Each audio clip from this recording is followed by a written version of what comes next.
You're listening to the Hawke Media Podcast, a podcast dedicated to helping entrepreneurs and executives crush the digital marketing game. Whether you're looking for techniques and strategies or tools and resources, you've come to the right place. Let's get into the show. Welcome back to HawkeTalk. Today I'm joined by Keith Ferrazzi. Thank you for joining us today, man. Erik, I'm looking forward to it. Thanks. It's always great to talk to you. You too. And, I'm excited about this because I actually don't know the full story. I know the early success you had, but I'm not sure how you achieved it. So, assuming you weren't born, maybe you were, but you weren't born thinking you were going to be this major executive, New York Times bestselling writer, youngest Fortune 500 CMO in history. Would love to roll it back to, 3, 4, 5 years old, how you got started, what life looked like. Well, certainly spent a lot of time thinking about that because I just got back from a 2-week plant medicine ayahuasca journey in Mexico, and I went way back there. So that was Nice. that was a good trip. And where were you? Where in Mexico? Not far outside of Tulum. Okay, got it. Nice. So look, I grew up a very poor kid, immigrant family in Pittsburgh. From where? Pittsburgh. No, where's your family from? Oh, Italy. Nice. Yeah, my mom is actually an American. Her family's been here forever, but my father's family is from North Milan. Got it. So I guess the origin story is that, like any other immigrant family, the focus of coming in the United States is all about making sure your kid could do anything. With an education and hard work, you can achieve anything. That's the American dream. I still believe, by the way, that the American dream is alive, despite, I think, a lot of protestation around that. But we can get into that conversation. Yeah, I agree as well, coming from an immigrant family as well. Yeah. 100%. I mean, it's not the same. It's not the same, and it isn't universally accepted as the same. But I do believe that this still is a land of prosperity, that with the right kind of ingenuity, the assets and the potential and the freedoms exist to really outstrip your caste system and anything else that you came from.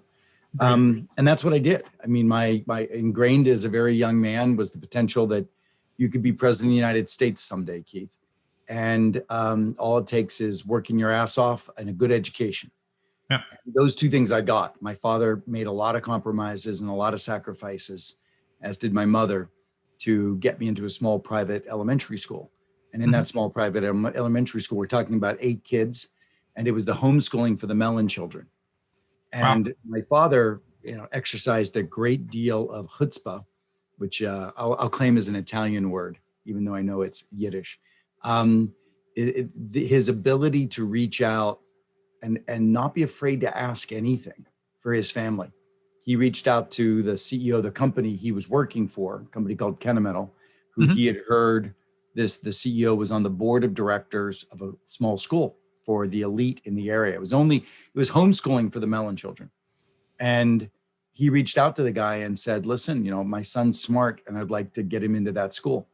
I would have been the only non-elite individual in that playground, and which started to create some real challenges. I think one of the things that I've learned in my life is that insecurity born from shame will very often drive you to a disproportionate amount of success early on. And that was true for me.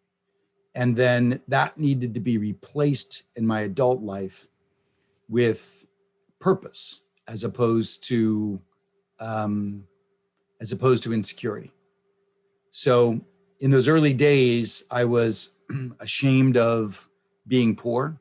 Kids used to make fun of me at school for the clothes we had, the car we drove, etc.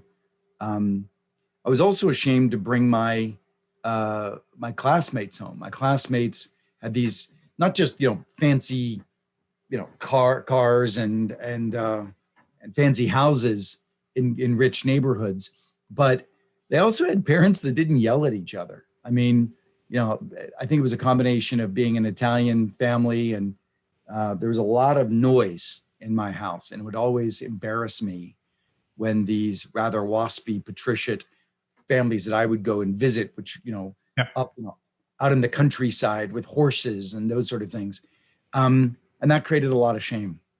And was there motivation out of that shame, or was it literally like you just tried to avoid it? Like, I'm curious where that drove you. Well, exactly. My point is that shame drove me to never want to feel shame again, always wanting to feel that I could outperform, be successful, no longer feel like I didn't deserve to be in the room, right? Yep. Now, somewhere along the way, my sexuality kicked into being. And so as a gay man, that also layered that on top of it. You know, I grew up, my father's side is an Italian traditional family. My mom is also a very traditional Protestant, not quite evangelical, but certainly much more traditional, and didn't believe in that homosexuality was a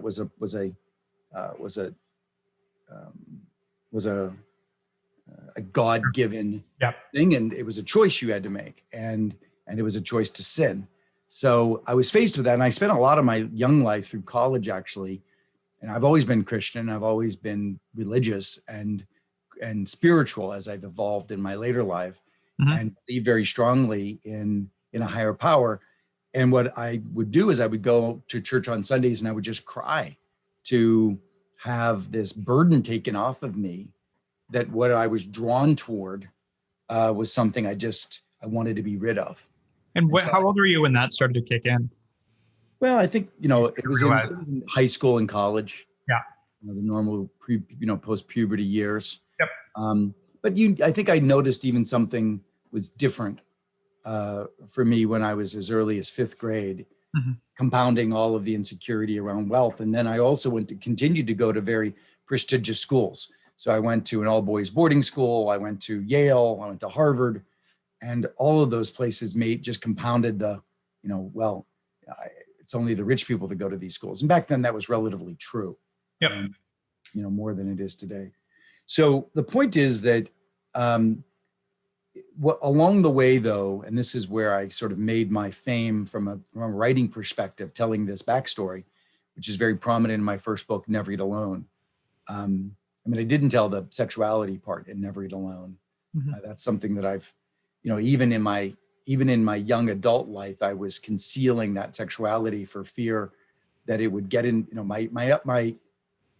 My articulated reason for doing that is I'm a mission-driven person that wants to be of service to the world of work and the world of leadership and the world of business. And I didn't want anything to get in the way of people hearing my message. And everybody was like, "Oh, that's magnanimous." But the reality is, I think I still harbored some of that shame and not wanting to take those risks. Today, that's not true. And by the way, it's thanks to journeys like plant medicine that allowed me to align myself to be the most authentic person that I can be and still be successful. And I want to get back to the career progression, but on that note, when did you feel that comfort level that you weren't trying to hide who you were, whether, from the poverty that you came from and the homosexuality side? Like, it sounds like there was a lot you were trying to, as you said, make sure you belonged, quote unquote, so didn't want to throw any wrenches in that. Well, it depends. Look, it's all an evolution. I could say that the answer to that was last week, or I could say that the answer to that was, when I first fell in love right out of college. And my first partner of 10 years, who I was with for, from right out of graduate school, et cetera. So, there's lots of evolutions of this question. It's not like a left and right. It's sort of evolving. The point is this: one thing I would say is, all my life I've been a seeker, and a seeker is somebody who just wants to constantly elevate. And what I learned along the way, and I created a word for it, co-elevate, is that we do it with others. So early on, there was a tipping point, and a lot of it had to do with me working at the local country club. I worked at a golf club in Latrobe, Pennsylvania, where Arnie Palmer was the owner of the country club. Caddied for him as well, actually. That's awesome. And and what I learned from rich people is that rich people helped rich people.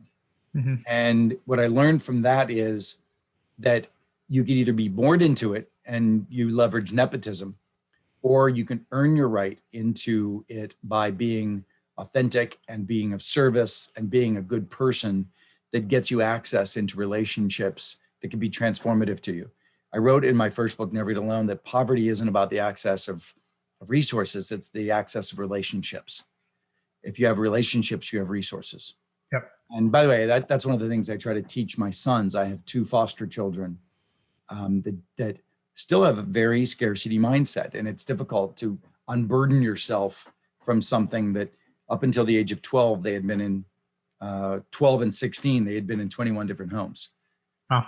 So, that has a lot of residual damage that it brings with people. And to this very day, even though they lived in my home, they had access to all my relationships, et cetera. They don't feel the same degree of trust and the same inclination to build those relationships and to be of service to people, because their lives have been present scarcity, fear, hurt, distrust, and it's difficult to get over that in your life. But you can, and I have. I have in my own little small way, not the way that they toil with. But again, it's all about the success of relationships. So early on, the example I often give is a woman that I was caddying with who heard that I wanted to be the president of the United States, and she got me introduced to the local congressman. And the local congressman took me under his wing, got me into speech and debate. And with all of that evolved me winning nationals in speech and debate. I would say that probably the job of being a caddy was my tipping point. But then is that high school, or how old were you? Pardon me? Is that high school? How old were you? High school. Yeah, nice. I was the national high school champion for speech and debate. And that got me, scholarships into Yale. So it was really, pardon me? What'd you study at Yale? Extracurricular activities. Nice. I started a fraternity at Yale. I ran for city council in New Haven. New Haven, nice. Yep. Awesome. Yep. And as a Republican, by the way, it was very funny. Here I am, a gay kid, but I was closeted, of course, at the time. And my father was traditionally a very Democrat, Southwestern Pennsylvania Democrat, which, by the way, as you know, in the last election, by the time this is heard, it won't be the last election. The Trump election, the first Trump election was that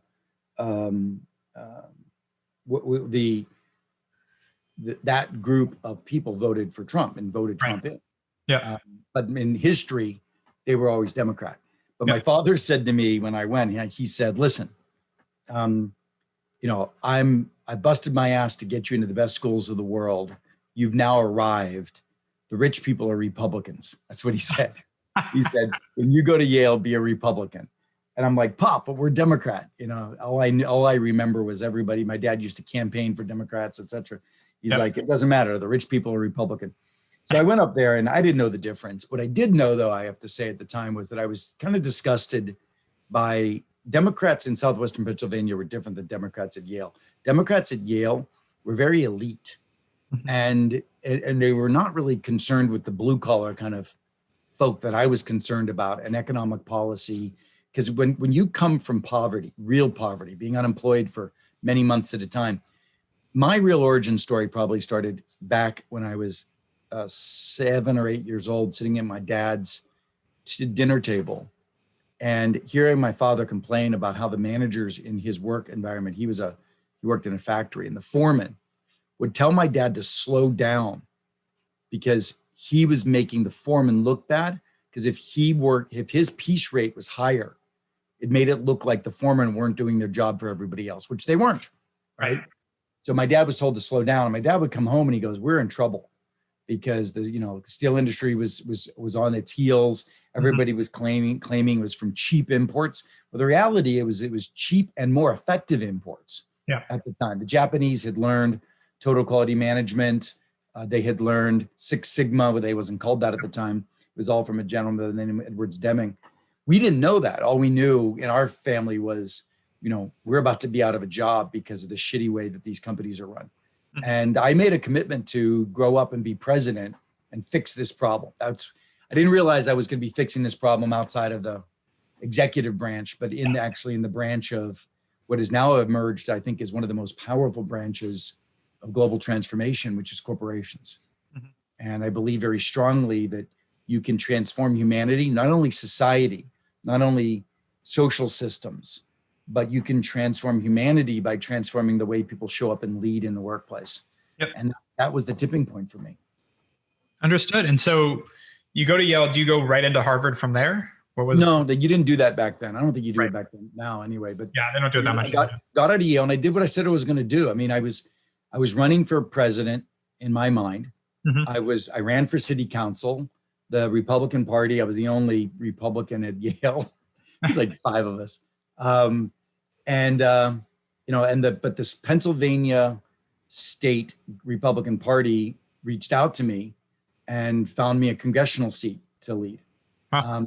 And so I went back to Pennsylvania but I wanted to get into manufacturing because my whole reason for being in politics was to fix American manufacturing. That was my mission. I was going to fix American manufacturing, make sure families didn't lose their jobs. And so I went back to the other side of the state to work at a chemical company and also at the same time get involved in politics. Yeah. So that was my path. Nice. And did you end up winning? Did you get your seat in Congress? So I didn't because I really came out to myself as a gay man and realized, because I'd fallen in love at my senior year of Yale, moved in with my partner, and we were, just roommates back then, which was perfectly fine for a 21-year-old, two 21-year-old kids living together. But I just had to reconcile integrity, that I just couldn't see myself hiding that forever, particularly given that I was Republican. And so I bowed out of politics and made a pivot at that point to get into business. And now I hadn't planned on going to Harvard Business School, but it was the pivot at that point by deciding not to run for politics, but to make a difference and influence manufacturing through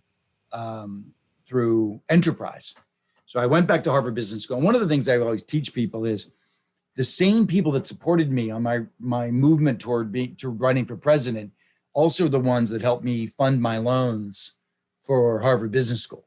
Wow. So it was the relationships that were crucial, not the direction. I had built these great relationships. People who were going to fund me for Congress, the same people lent me money to go to business school. So go to business school, ton of debt, had my first economic failure in between Yale and business school.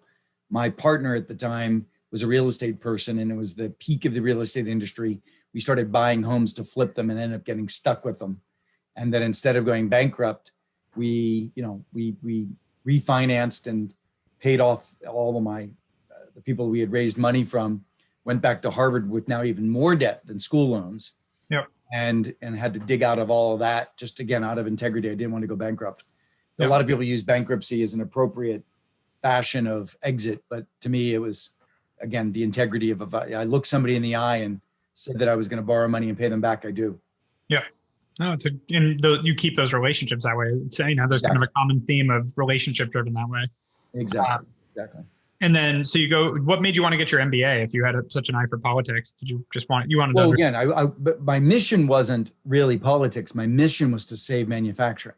Yeah, was to save jobs. So if it wasn't going to be through politics, which I realized probably wasn't a good way to do it anyway, I thought, well, I'll go, if I'm getting involved in politics someday, maybe I'll be Secretary of Commerce.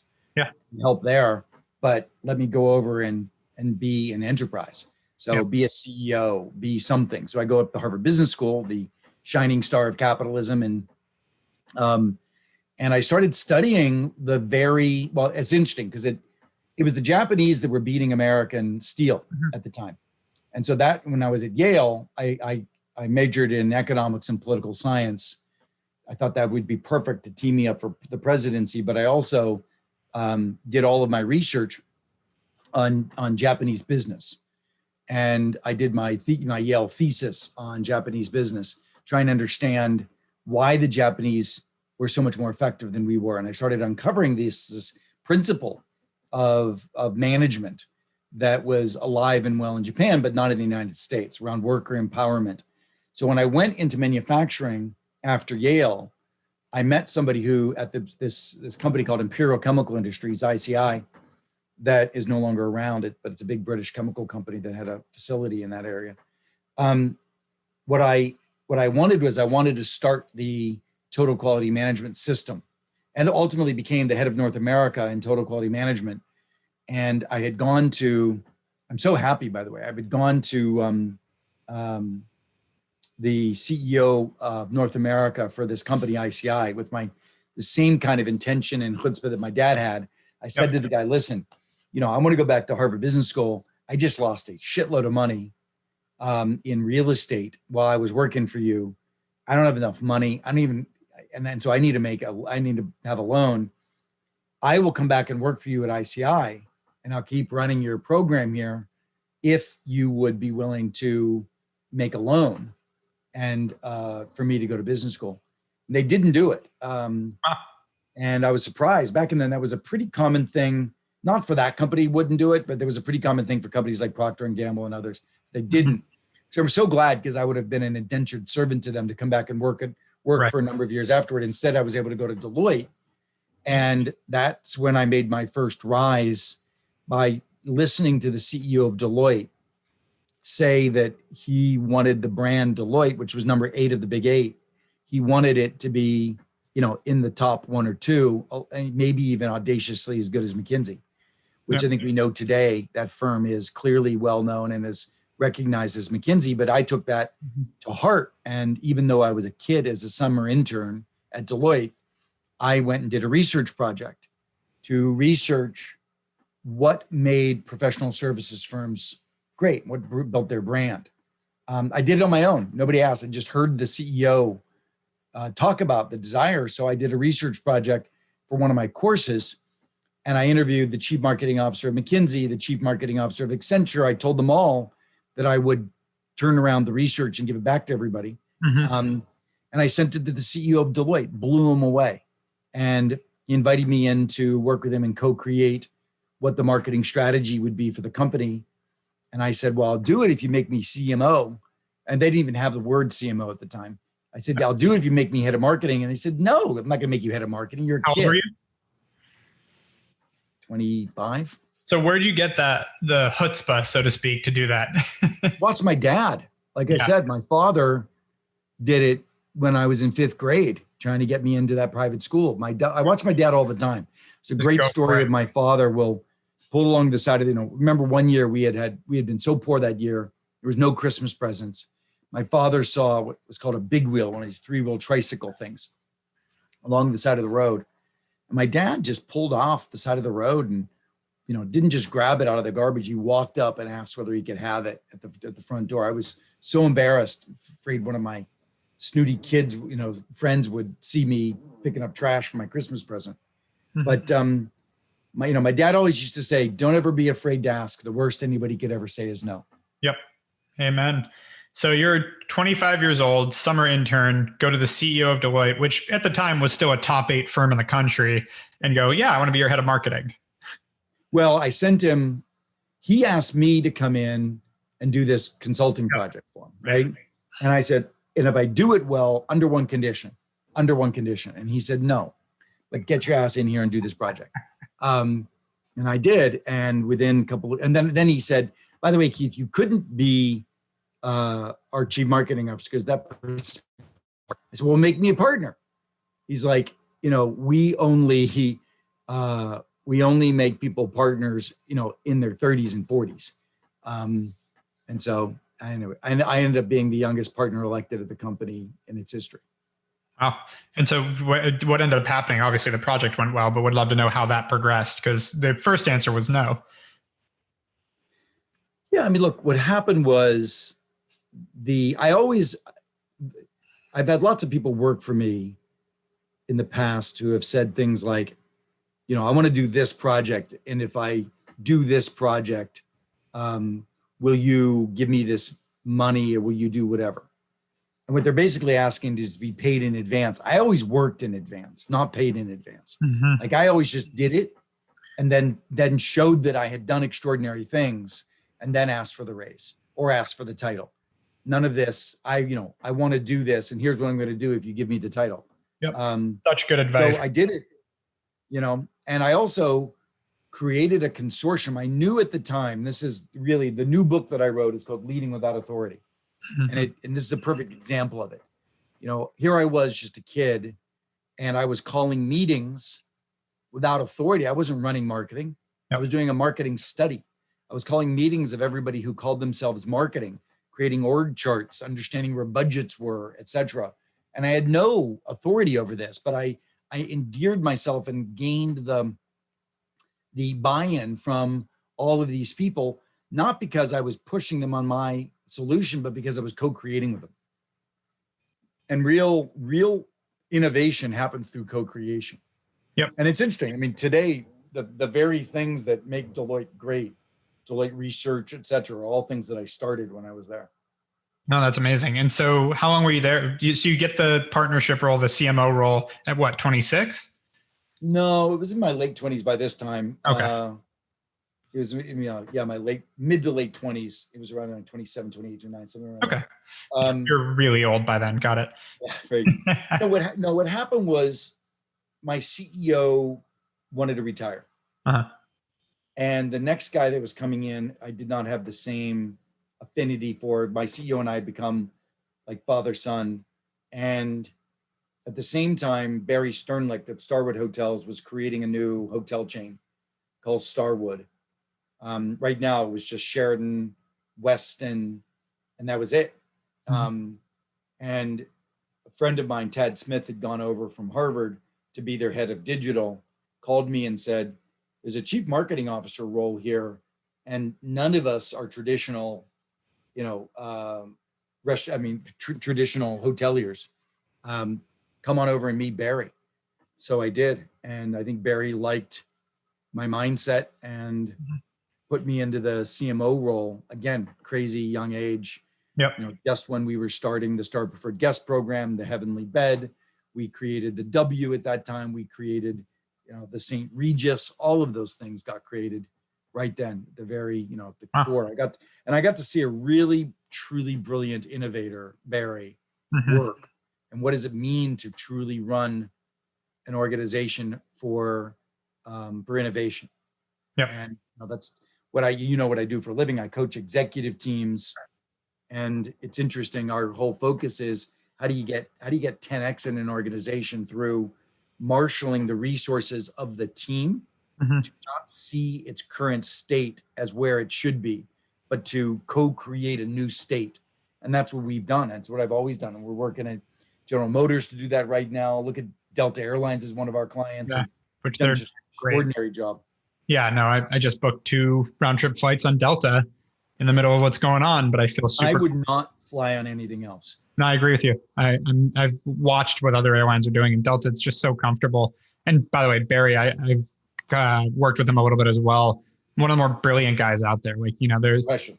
Yeah, and I do agree with a lot of the sentiment that you only have to be smart enough and hardworking enough to be successful, and then a lot of other factors come in. But he's one of those guys that is actually brilliant and successful. Yeah, I mean, brilliance is one thing, but he's innovative. It's its own distinct brilliance. Yeah, no, that's. And he's got a like Steve Jobs, Barry has a real specific eye for design, which is extraordinary, and that's helped him in that particular industry bring design into a business that actually didn't have it. It only had it in the niche properties, the stuff that Peninsula and a few others that were doing, the Ian Schrager brands were doing interesting things. And all of a sudden you bring it into an organization like W at scale. It's powerful. Yep, agreed. So listen, I mean, I think if you do the whole arc, right, it's basically a poor kid born out of insecurity and shame and fear decides to be successful at his father's dinner table, recognizes that it's through people that I'll access that success, but it's not using them, it's serving them. It's authentically being with them. It's family. I mean, that woman that on the golf course that introduced me to the congressman ended up being like a mother to me. Pat LeConto was like a father to me. It's real relationships. And that's my job. I mean, my job today is to get teams to awaken to the realization that, number one, your ambition needs to be 10x, not 10%. It takes the same amount of time to go 10x as it does 10%. You just have to think differently. I mean, the exact same, you take a look at you and your team. You and your team can be anywhere it decides to be. The question is, what is the momentum of where it is? And you as a leader, what is your momentum in leading? What is your momentum in hiring? What is your momentum in how you facilitate meetings? What is your momentum in all of those things, right? And the whole team has to make a commitment to fucking just bust through the glass ceilings that are holding you down. Yep. And those glass ceilings are habits and rituals that have kept you where you are. And how do you go to the 10x level? And then you can only do that through true co-elevation. The team has to make that deep commitment to challenge each other and hold each other accountable and kick each other in the ass, but also prop each other up. I mean, that's how it happens. It's not easy, but that's how we're finding the turnarounds of some major companies. Yeah, and I think that, I mean, if it's easy, it's not fun either, though. Like if you take it as a challenge, like what you're gonna, you said it best. Like it takes the same amount of time, so you might as well do something challenging and like engaging versus just getting by. So I think that's important. So, so when did you end up leaving Starwood? How old were you at that point? Early 30s. And what was your next step? What did you want to do from there? So back then, marketing was not a path for running something. Mm-hmm. Like I was never going to be CEO as the chief marketing officer at the time. Yeah. I don't know. It's not a traditional job even now. Yeah, it's shifted though. There's CMOs stepping into CEO roles. Not as, yeah, but Depends so I wanted to run something. Mm-hmm. And so what I did was I came out west to work for Mike Milken. Uh-huh. And it was a smaller business. It was a business in his portfolio, computer games company. It was a smaller business, but I still was able to tether myself to hanging on to somebody brilliant, right? So I'd been used to being right hand to the CEO of Deloitte, being underneath Barry and the chief marketing officer at Starwood with him. And I figured working with Mike closely, even though it was a smaller business, I would get my chops in finance, get my chops in operations. And so we ran that company, a 4-year venture, 4 or 5 years, then sold it. And I decided to go on my own and start this Ferrazzi Greenlight, which with the intention from the very beginning was to be a company's growth coach. I wanted to be, and I thought originally my clients were going to be more sales and marketing types. But what I found is that the real inhibitor of growth wasn't making sales and marketing better. It was making the executive team more interdependent and more co-elevating, which is, again, the leading without authority principle, which is a team committed to an audacious mission and committed to each other. And committed to each other isn't just hand-holding. You've seen me, my work. It's butt kicking, it's challenging. The team's got to be willing to push each other to new levels of height. Yep. Agreed. And be able to receive that push too. I think that's where opening. Well, I don't let people be defensive. Defensiveness is mediocrity. Yep. If I see defensiveness, then my job is to increase that person's resilience and also strengthen the relationships in the team so that everybody feels more respectful, forgiving, and caring, but at the same time, continue to heat up the candor, because without it, you get mediocrity. Yep. There are places that are just, like Ray Dalio wrote the book Principles, all about a company being fully transparent, but he just hires assholes. And it's easy, right? So it's like the early days of Microsoft. Everybody was like competitive with each other, et cetera. You can have both, but you have to have the relationship. Yep. And that's totally fair. So when did you decide to write Never Eat Alone? That was the first book, correct? Yeah. So I came out to work for Mike. I'm working for Mike as the CEO of this tech company, this computer games company. And somebody approached me, an Inc. magazine writer approached me to do an article about me. And I said yes. And I hated the article because it was all, I thought it was going to be about, because how I had all this crazy young success. Yeah. And it was, but it was all about networking, which at the time didn't have a good rap. And I said, I'm not a networker. I said, I build relationships and I build partnerships, and that's not networking. So I said, fuck it, I'm going to redefine networking. So I decided to write the book that would fundamentally define what networking is. And it has. We've sold, 1 million copies of the book. It's been consistently the best selling book on the topic and one of the top business books in the last 50 years. Yep. Did you expect that? Did you go like, I've got something here and this is going to be a best, I'm definitely going to sell 1 million copies of this? Not even close. I've thought that about subsequent books that then didn't happen. But anyway, I'm actually more proud right now. I'm more proud of this new book. When it's a great book. I mean, the principle of it is awesome and it's helped us. I mean, even, doing a couple workshops with you have been super helpful. So we actually leveraged something we learned with you for our entire executive offsite. First one since COVID hit a couple of weeks ago, we leveraged kind of the format you gave us and how to work together as a team. So it's been awesome. Anytime I can help, let me know. What's that? Anytime I can be helpful, let me know. You're always gracious that way, and I appreciate it. So, couple more questions for you. Number one, what's next? What do you're a man of vision. What do you see coming down the next 10 years for you? Well, probably the most important thing, first of all, my traditional business has been me building relationships with the upper echelon of the Fortune 500 and serving those executives in those organizations. And that business is doing well this year. And surprisingly, when you have that depth of intimate relationships, serving those executive teams, it doesn't get shaken that badly. But I've actually started 4 new businesses this year. This has been the most extraordinary year of my life because I haven't been jumping on planes and moving around and around traveling, So Isn't it number incredible one, how that efficiency you find? It's just, I'm the same, me, I'm the same way. And it's like, wow, I have so much more time to do things. One of my new clients just asked me to take on a coaching series with their firm out of Florida, but wants to do it all in person. And I've really paused to decide if I want to do that. Yep.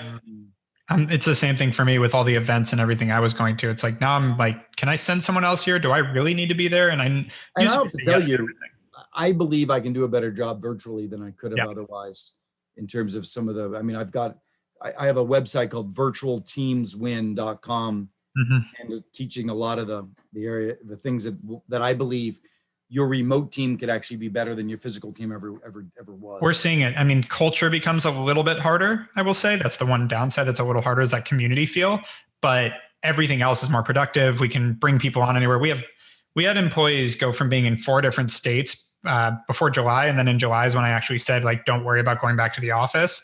And now we're in over 20 states around the country. Yeah. People have moved everywhere. California is expensive. New York is expensive. Boston's expensive. These are places we were. And so they're just moving everywhere else. And now we have, again, people all over. We're going to cover half the states in the country soon. And, my recruiting team tells me that in the next 2 years, they want to be in all of them. Why not? Yeah, no, it's awesome. And there's a lot of opportunity with that, a lot of diversity, a lot of different thinking, a lot of, frankly, cost saving. Well, you also don't have to cost savings. You don't have to pay the big city rates. And so anyway, I started 4 new businesses. Yeah. And one of them is in middle market. So serving organizations your size, that traditionally wouldn't need me as the coach because our process, like you said, you got taught the process. Now you're using it, right? And then we can do that all over the place. So I brought on a new partner to run that business. Rob's business, who is now focused predominantly on scaling. So when I do the work that I do at the top of the firm, we're now teaching how all team leaders in a company can reinvent themselves for the way they lead. But this is a bigger thing. So I really put a lot of energy in my research institute. I've always had one. And I put a lot of money into it this year. And I've had hundreds and hundreds of executives, and I'm writing a new book on this topic, co-creating with me. What is the future of leadership? How will a leader lead 5 years from now? And it'll be different. It's a much more volatile world. It's a leader that needs to come up with processes to see around the corner. You need to lead in much more agile fashion. You need to lead because you can lead virtually much more inclusively, collaboratively. Plus the workload can get overburdened. So you need to really focus much more on resilience. So we're designing the leadership model of the future and writing a book on it. And I'm very excited about that. I'm excited about that too. That is probably the biggest challenge of most companies right now is how do you lead in what's happened and how do you also as you said, kind of see around corners so that the next time something crazy happens, because it feels like it's going to accelerate.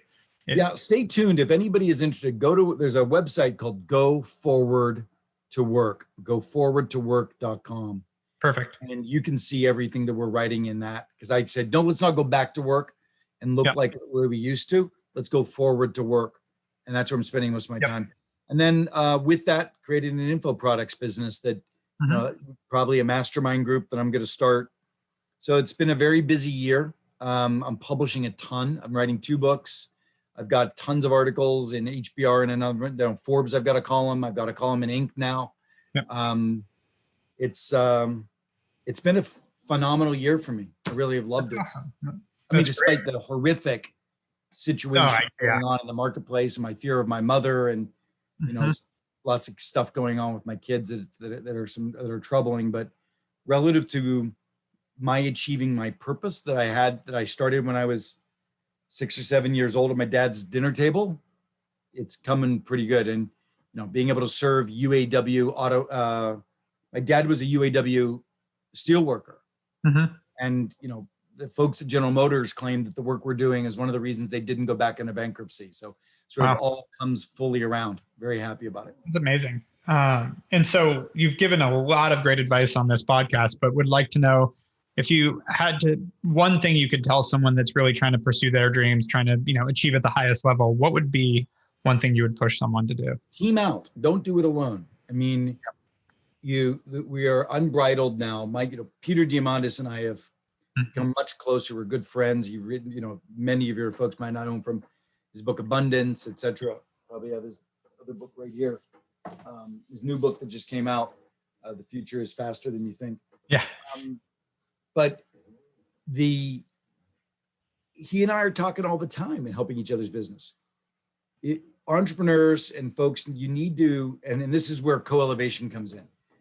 Just the principle of co-elevating, going higher together. I put up a website, coelevation.com. If anybody wants resources on just that topic of how do you begin to think about your life, not as your own, but as in a sense of co-elevating with teams, and how does that change the world? It's our entire thesis on our internal teams, but also your community. Like we talk about build community as one of our core values. It's huge. And that's incredible advice. Well, you did such a beautiful job with what you're doing in that big community of entrepreneurs and designers and web stuff. I mean, you've done such a good job of tapping into community. Been very impressed by watching you during this past year. Appreciate that. Well, Keith, this has been amazing. Thank you so much for being on, and I'm sure we'll talk soon. My pleasure. Look forward to it. Thanks. You've been listening to the Hawke Media Podcast. To ensure that you never miss an episode, make sure to subscribe to the show in iTunes or your favorite podcast player. Thank you so much for listening. Until next time.